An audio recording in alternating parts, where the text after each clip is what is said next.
Si Bongbong Marcos bangag noon, ngayong presidente na bangag natin ang presidente. Kayong mga military, alam ninyo yan. Lalo na yung nasa Malacanang. Alam ninyo, the armed forces of the Philippines, alam ninyo, may drug addict tayo na presidente, putang inang yan.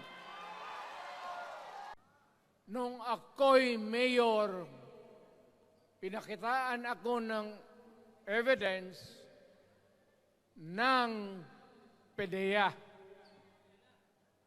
Doon sa listahan, nandoon yung pangalan mo.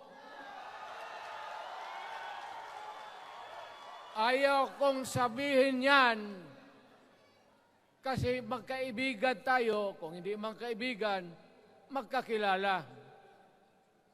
Ikaw pumapasok kayo ng alanganin.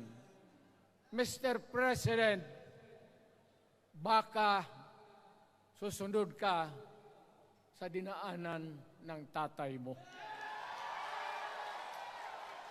Diyan ako takot. Ayaw ko mangyari sa iyo yan. You are testing the waters. Not even.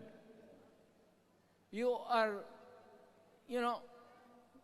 pushing to the limits ang pasensya ng Pilipino. Wag na wag mong gawin yan. You want to perpetuate yourself in power at the expense ng buhay ng bayan.